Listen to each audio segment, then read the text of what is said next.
Good morning, and it is still morning. Um, I've had to get up just to. I have had to get up and get going just a touch early for me today. I know that's not very early. It's not, but today we leave it. We leave in the afternoon. So and David's in meetings all morning. So therefore, although we almost packed the car last night. We did some cleanup, but when you're packing, everything's on the floor, and therefore doing the last cleanup around the house is falling to this person today.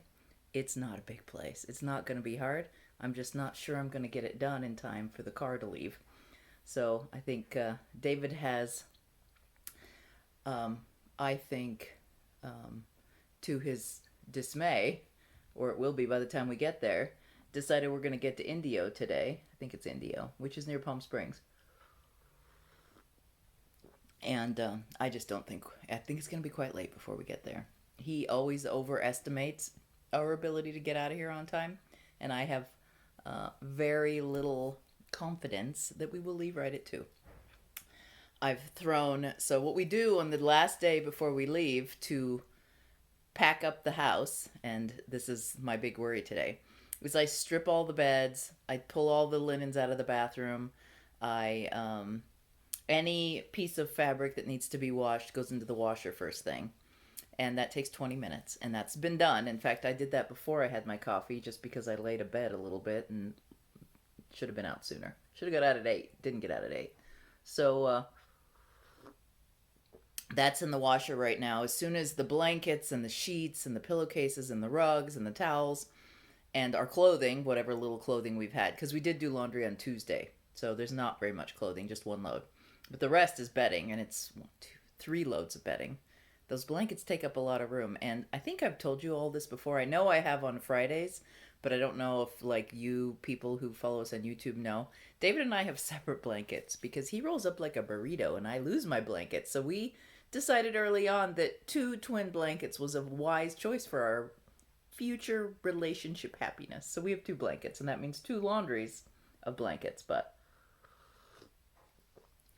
hopefully the machine will work because I put it in an industrial machine over there, but I don't know that I've tried to wash both blankets at the same time before. So anyway, so bedding gets out, then the car, all the rest that needs to go in the car gets packed. Then I clean house because this is such a small place. The only way I can thoroughly mop the floor is to get everything off the floor. And even then, like underneath the sofa, underneath the bed, the dust bunnies are building up, and I have a heck of a time getting under there to mop them or even sweep them for that matter. So that's next. Well, next is to throw everything in the car and then to do the cleaning and the bathroom wipe down and all that stuff. But how do we pack our car? So I used to make fun of all of my friends down here. I'm really needing the coffee right now. I used to make fun of my friends down here because they would load their car to the gills. To the gills. And then leave. And I'm like, guys, why don't you just have stuff down there, stuff up here? And then we flew. So we flew forever. But we didn't spend the whole season down here. We just spent a couple weeks here, a couple weeks there. So packing for a vacation, fine, right? Not too bad. I'd usually bring a carry-on, and then I kept some spare clothes here and some spare shoes here, but nothing huge, nothing a big deal. Well, when you come down for the season, your desires change. What if I get a chance to do this craft? What if I get a chance to do that craft? What if I get a chance to do that craft? And yes, I have a sewing machine down here, but I love my featherweight, so I brought my featherweight. Yes, I have some spare fabric down here. But I wanted to work on my armistice blouse. Oh, wait, I bought stuff for my armistice blouse while I was down here. So it just all gets out of control. And so now we're worried. Well, I wanted 3 totes to go home. David cut me back to 2. Poor me, right? Life is tough in my privileged world. So we are stuffing our car to the gills. Yes, we are. I am now the person that I used to give a hard time because we would traipse up and down the freeway from between Oregon and Arizona with a car full of stuff. Yeah, it's not good. It's not good at all.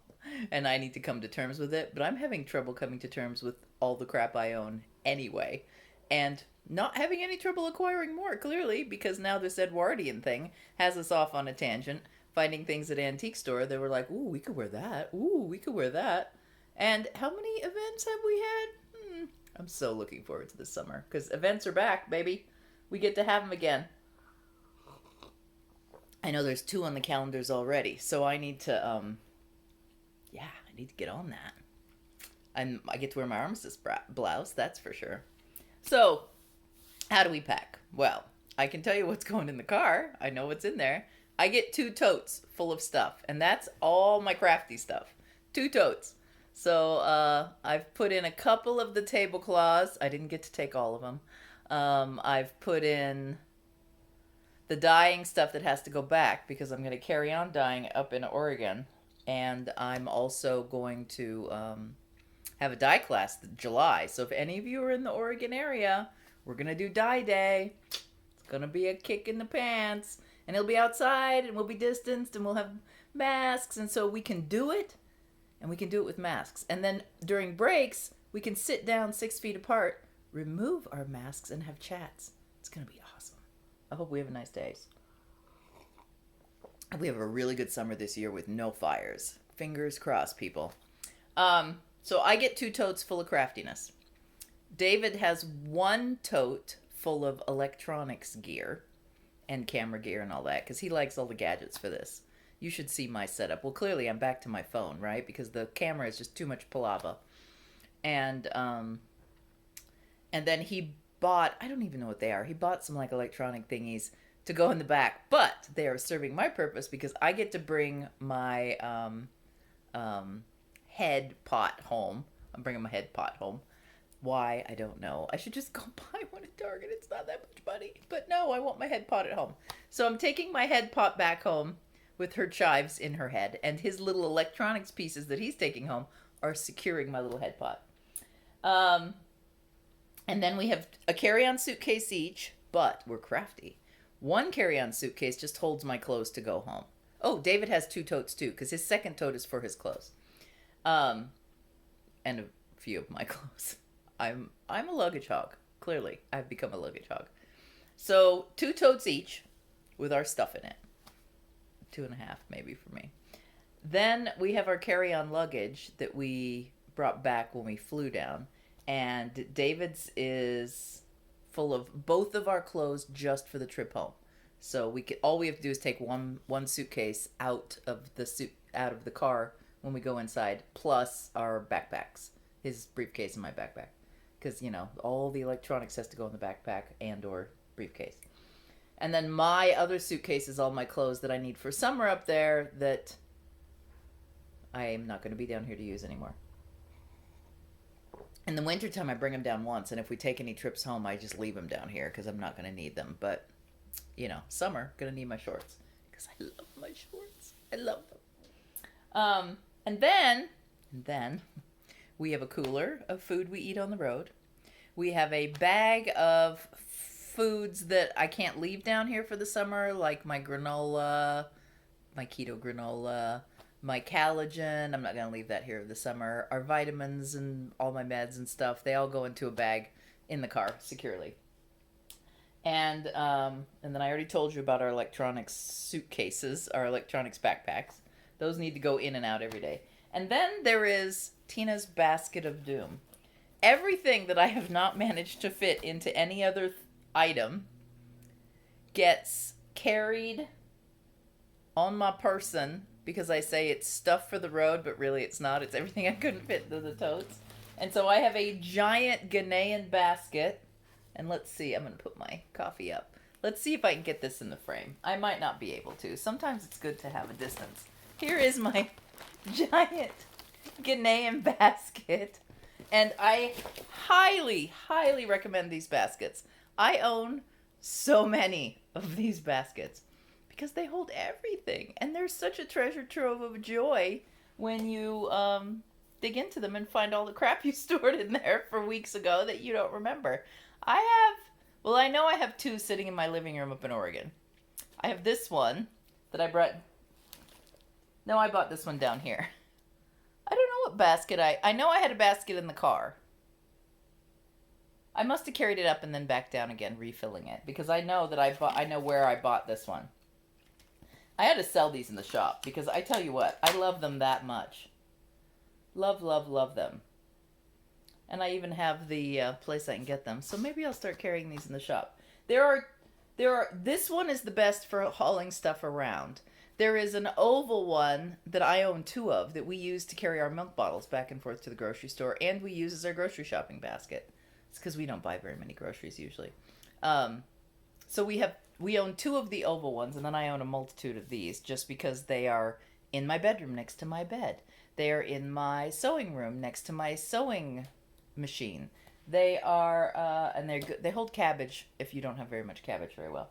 They are, well, I have 2 of them in the living room because Tony brought me one. I don't know what that girl's thinking. Giving up a wonderful Ghanaian basket. But here's another one. Here, I'll show you. Here's the one Tony brought over. I don't know if it's on loan or for gifties, but here's the second Ghanaian basket. They are the best baskets ever. I'm telling you what, those people are brilliant. Brilliant. And the handle's super comfy and everything. And they last forever. I own one that I bought 25 years ago, and it's still going strong. Still, like, rock solid, well-made, beautiful baskets that last forever. And you just hose them off if they get dusty. So this is my basket to go home. It contains 2 of the books that I was supposed to read that I haven't read yet. Because I read on my phone at night when David's asleep. And I made him, I'm going to have to find it now. I asked him to put batteries in a new book clip light so that I can read with my book and not have to read on my phone. But I don't know where it is. So we'll see if it's in my basket.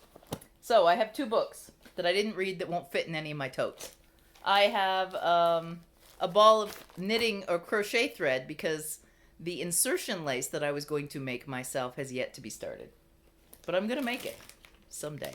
I have, and Kendra, if you ever watch my videos, this is for you, for your friend, so that when she starts using that shoe sewing machine that I put into her care, she's got the supplies for it. Spare needles, oil, and thread. So, I'm glad she has a barn to keep it in. I have the fairy ring shawls that I'm not done with yet that make great traveling knitting. I have the two fall ones. I have a spare skein of honey yarn that I didn't manage to get in the tote. I have a spare skein of Aran weight that was supposed to be crocheted into an afghan for me, but I have yet to start. I have Arne and Carlos's book and a Christmas bauble book. Don't know why they came down with me, but they did. I think I had visions of making something. I definitely do want to make, ooh, that'd be cute. Oh, look, I'm getting sucked in. I definitely want to make one of their sweaters. Ooh, mittens. Oh my god, here, I can't look in that book. It's bad. I can't look. Look how young they are, though. Isn't that hilarious how young they are?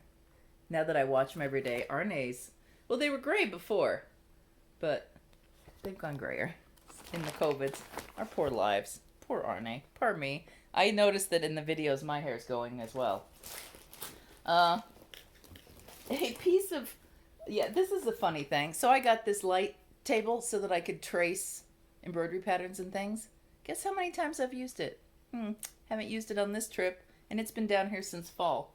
I had visions of using it to embroider onto my armistice blouse, but I didn't need it, so I didn't use it. Didn't think of grabbing it either.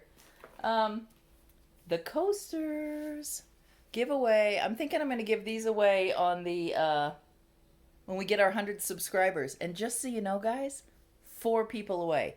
You need to share this with your friends. I never say this either. Down on the bottom, subscribe and ring the bell so you get notified when there's a new video up. And for me, like every day, right?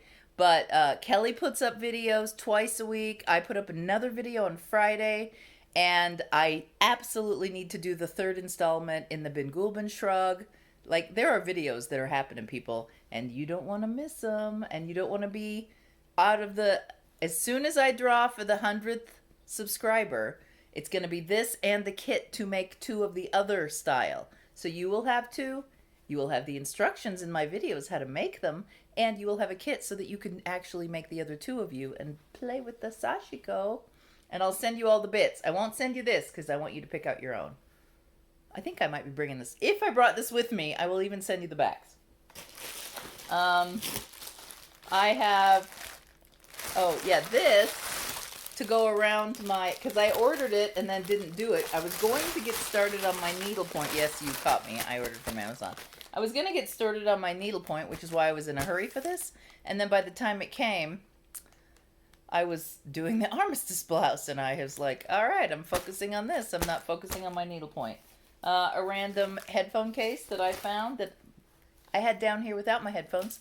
Not sure where my headphones are. I'm assuming they're up in Oregon. I have random sets of circular knitting needles that I found laying about, but pretty sure I want at home. I have one of the, I'm leaving a hoop, an antique metal that I love, love, love. Keep your eyes open for these people. They are worth it. So much easier. I don't know why they stopped making them, because this spring is just as spry as it was in the beginning. The cork, see the cork lining holds your embroidery. They're the best. Keep your eye out for these guys. They are worth it. I left one. I bought 2, so I have one here that I'm leaving here, and I have one I'm taking home. The pattern for my armistice blouse embroidery, just in case I decide to do something on the skirt. I found my packet of crochet hooks that I love. And actually, somebody said online, what crochet hooks? Tulip, tulip, tulip. And just let me know. I can order these. I don't keep them in stock because they're rather expensive, but they are worth every penny. Worth every penny. I think this is like, I think it's $100 each, and you can get the big sizes if you're a big crocheter, and then you can get the lace sizes as well. Love, love, love the tulips. And then remember all those old patterns, all the patterns for clothing that I found at the antique store. The underwear patterns, the sewing history, I think is the name of the pattern. All those ones that were a little stinky that I got at the antique store are down in the bottom of this because they lay flat, and David won't realize that I'm carrying so much crap home. Or that I acquired so much crap while I was here. My fur, it went in the clothing tote.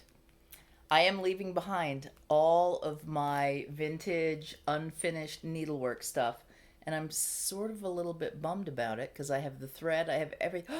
Oh, I have a silk needlepoint project to.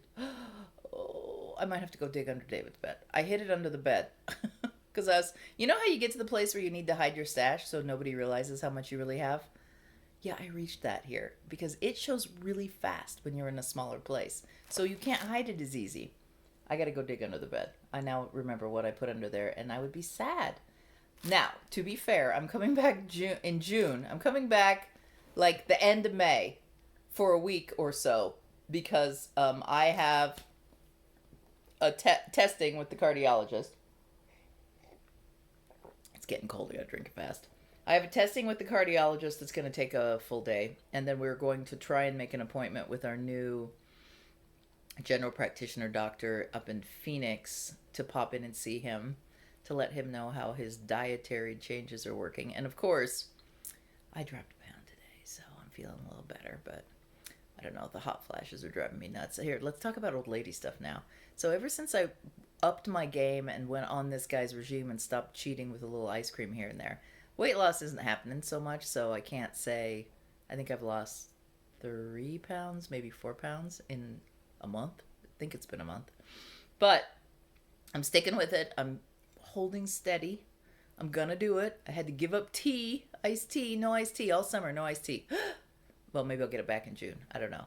And then upped my protein and cut out, ice cream runs. I've had one because it was a really, really bad day.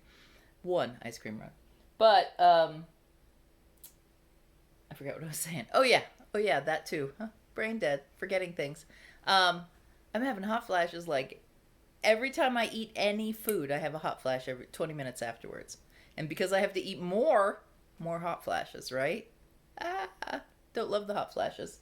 So we're running around going, David, turn on the air conditioning. Turn it up, turn it up, turn it up. He goes, it's freezing in here. And I go, I need more, I need more. I'll be happy to get home where it's a little cooler maybe, right? So, yeah. That's my basket. Oh, I'm going to have to, but I tidily tucked it to make it seem as empty as possible. I got to get this back in. Oh, I didn't tell you about this. So, I would like to make a corset, but they're somewhat intimidating to me, especially fit-wise. So, I decided to try this short stays, which is Regency. I have no Regency clothing. It means I'm starting a whole new era. But when did that stop anyone, right? So, I'm going to try to do a little bit of Regency sewing here in the future. I think it's going to go on the back burner because I now have an event to get ready for the Edwardian Society. But then I also have a Regency tea that could happen in May as well. But I'd have to hustle my Badinskis to get ready for a Regency tea. I don't know. What should I do? Should I just go Regency all of a sudden and divert and distract myself with all this? I do have some cute pins that I could probably wear a Regency period too. And I have a bag I could totally carry for Regency. Anyway, that's a diversion that I made that is untouched. Because, you know, why would I not? Let's put this in here too. I gotta hide it now. I gotta get it buried in the bottom. There. There. There. I think I can fit a little bit more in my basket. It's not quite full yet. So, ha ha ha. It's not quite overflowing yet. So, no, it's really overflowing. Now, oh, and then I put my hat in here because I have nowhere for my hat. But the hat's just going to sit in the top of the pile in the car. But, holy mackerel, I can talk forever. That's what's happening today. No progress on any projects since yesterday. I did the video. I didn't even sew or knit or anything last night. We were just kind of tired and packing, and I was trying to remember not to forget anything. So, yeah, I can yammer on about nothing for 20 minutes. That is crazy. Remember in the beginning it was 10? Not anymore, because Tina's going to yak forever. So, I will be back into Portland. You will get to see yarn behind me. I think David and I have discussed having a setup that's just up every day. So, this should be smoother and maybe. But I will do my little thing tomorrow. Maybe show you some sites that we travel past. And we'll be home on Sunday. I do not know if I will do a video for Saturday. I will let you know. I know that live stream will happen during a charge up. So I will arrange to have a 1 p.m. charging session wherever we are. And I'll show you around and see what we have to see. I'll also talk about what I'm working on in the car. I always work on something in the car. It's probably going to be a fairy ring. Mostly because I need to get the armistice blouse up on a mannequin before I hem it. I don't know if you watched last night's video, which I recommend that you do, you can see that I have, well, my family calls it fat back. I have a hump over the top of my backside that makes all my hems shorter in the back. I also have, I think, a hump back here too. So my back takes up more fabric than my front. Which is weird because my grandmother used to wear her pants backwards because her front took up more room than her back. Oh, and Tony's here, so I'm going to let you go. I'll see you. Oh, she knows. She figured it out what I was doing. Anyway, so fat back. So I need to get this on a mannequin and drop the back down a couple of inches or make a scoop in the back in order to rectify that problem and then probably try it on before I sew it. I also have definitely decided that I'm going to try and find some kind of hem tape, and I'm pretty sure I even have some light blue hem tape at home. Some light blue old hem tape at home. Anyway, have a good day. I will see you tomorrow. This is going to be a quick upload, thank goodness, and it may even go up before midnight. Bye.